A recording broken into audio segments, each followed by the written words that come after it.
కార్తిక్ రెడ్డి గారు, అదే విధంగా ఈ రోజు ఇక్కడికి వస్తే షాబాద్కి వస్తే రైతు దీక్ష కార్యక్రమానికి, రైతు ధర్నా కార్యక్రమానికి వస్తే నాకైతే నిరసన కార్యక్రమానికి వచ్చినట్టు అనిపించలే.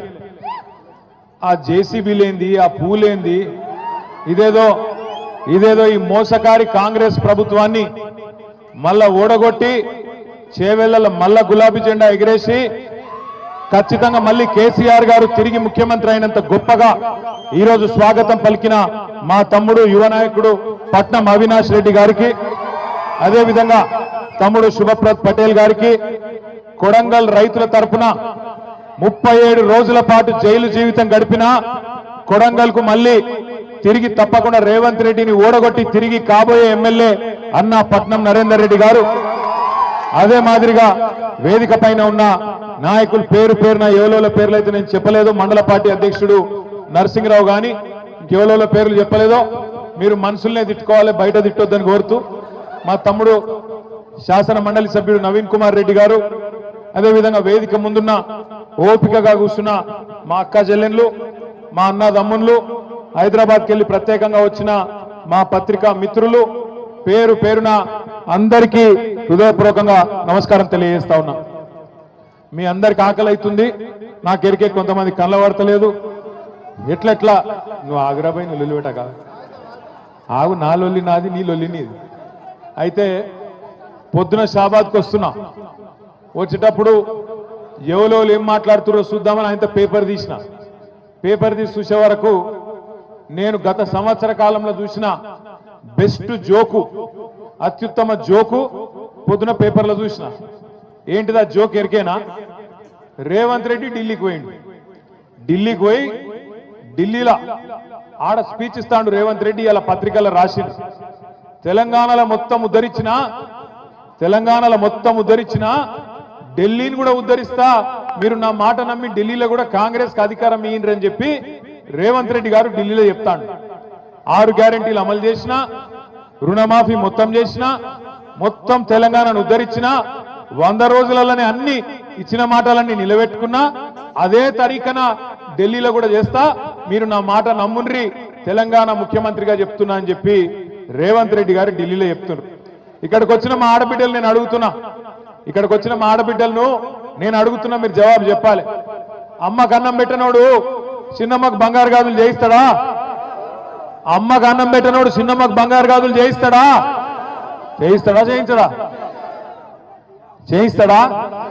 చేయించాడు.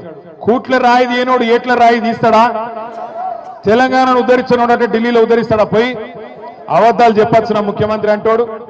6 గ్యారెంటీలు అమలు చేసేసినట్టు అయిపోయిందట. ఇప్పుడే చెన్నమ్మ చెప్పింది, చెన్నమ్మకు బాగా కోపం వచ్చింది. ఏమన్నది చెన్నమ్మ? వీడు లంగున్నాడు, రుణమాఫీ చేసినా అని చెప్తుండు, యాడ చేసిండు, నాకు 55,000 లోన్ ఉన్నది, రుణమాఫీ కాలేదు, యాడ చేసిండని లొల్లి పెడుతుంది. మరి ఏం చేయాలి చెన్నమ్మ అన్న? ఏం చేయాలి? మరి నువ్వు అన్నది నేను చెప్తా, అయితే నా మీద కేసు పెడతారు మళ్ళా. ఇక ఒక మాట అన్నది కనుక నేను అన్నా చెన్నమ్మను, బాగా వైలెంట్ ఉన్నావు, ఏం సంగతి, నువ్వు ఏ ఊరని అడిగితే నాకు పక్కకెళ్ళి అవినాష్ చెప్తుండు, జర ఆ ఊళ్ళో కొద్దిగా గరం ఉంటారన్న మనుషులందరూ అని చెప్తున్నాడు మా తమ్ముడు అవినాష్ రెడ్డి. ఏ ఊరు అది? గుమ్మడిగూడమా? కొద్దిగా జాగ్రత్తగా ఉండాలి కుమ్మరిగూడెం వాళ్ళతో, బాగా వైలెంట్ ఉన్నారు. నేనేమంటున్నా అంటే 6 గ్యారెంటీలు అన్నాడు, 6 గ్యారెంటీ అమలైంది. ఏదా 6 గ్యారెంటీ? Free bus. ఆ ఫ్రీ బస్సు ఒకటి మాత్రం అమలైంది. ఇక బస్సు ఆపుతుర్రా లేదా నాకు తెలియదు.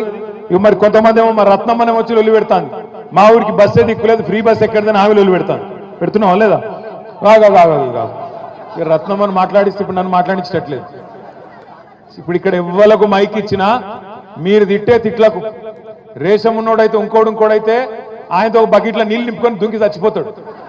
కానీ ఆయన రేవంత్ రెడ్డి, ఆయన గసండి ఏం లేవు, రేషము, సిగ్గు, ఇజ్జతు ఏమి లేదు. ఏది పడితే అది ఒరుడే, ఇష్టం వచ్చినట్టు అబద్ధాలు చెప్పుడే, ఇష్టం వచ్చినట్టు సిరుగుడే, ఊరేగుడే.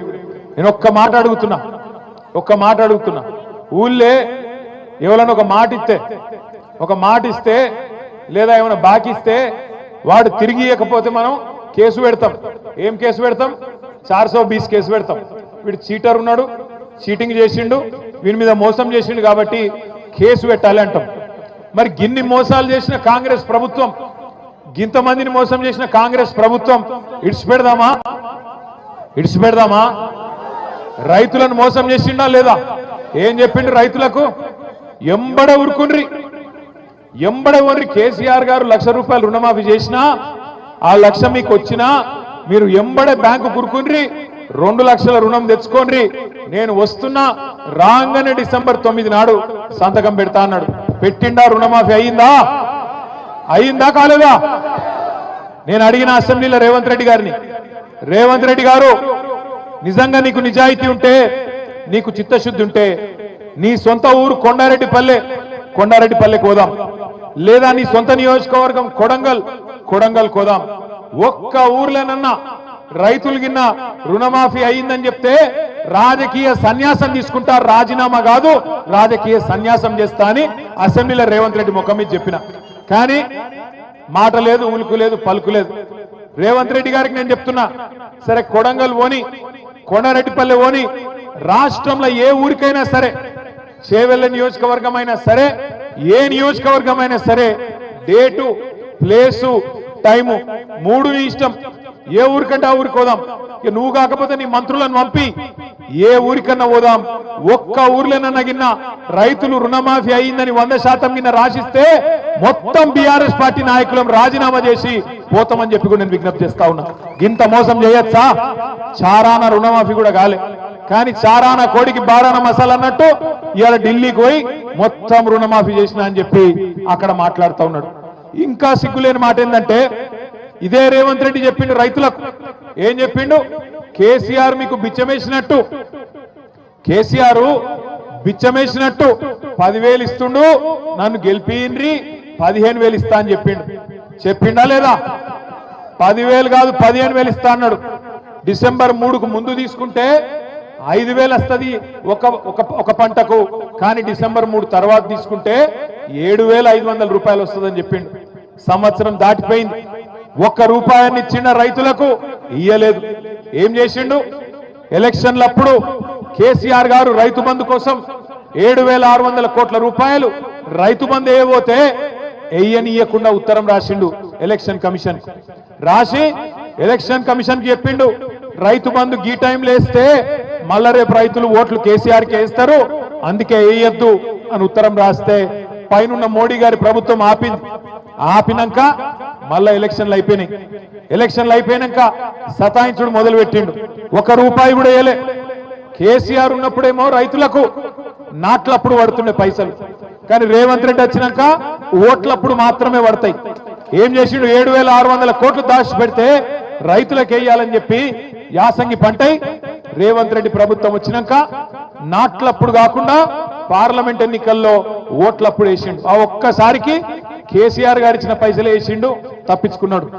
మళ్ళా తర్వాత వానకాలం పంట, వానకాలంకు రైతు బంధు వేసిండా లేదా? పడ్డాయా పడలేదా? ఒక షాబాద్లో పడ్డాయా? అయింది స్పెషల్ గా పడ్డాయా? పడలే. రాష్ట్రంలో ₹1 కాదు కదా, ఒక బుడ్డ పైసా కూడా రైతులకు వానకాలం ఇయ్యలే. అందుకే ఇవాళ ధర్నా పెట్టింది ఉత్తగానే కాదు, పెట్టింది. ఏమెందుకు పెట్టినాం ధర్నా? మనం ఎందుకు పెట్టినామంటే షాబాద్లో ఇది ప్రారంభం మాత్రమే, రాష్ట్రం అంతా పెడతాం. ఏమని పెడుతున్నాం ఇవాళ మనం?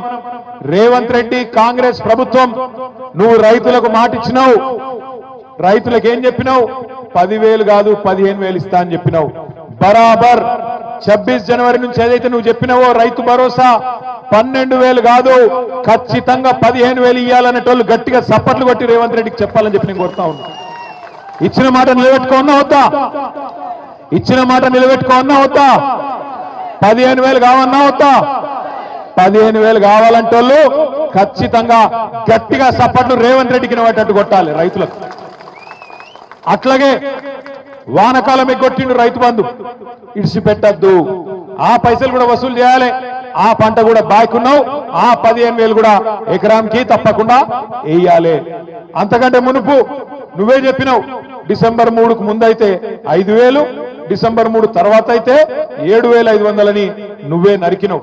మరి ఆ లెక్క తీస్తే ఈ రోజు ఒక్కొక్క ఎకరానికి సంవత్సరంలో రేవంత్ రెడ్డి ఎంత బాయ్కున్నాడు ఎరికైనా? ఒక్కొక్క రైతుకు ఒక ఎకరానికి 17,500 రూపాయలు చొప్పున బాకీ ఉన్నాడు. నీకు 2 ఎకరాలుంటే 35,000 బాకీ పడ్డాడు. నీకు 4 ఎకరాలుంటే 70,000 బాకీ పడ్డాడు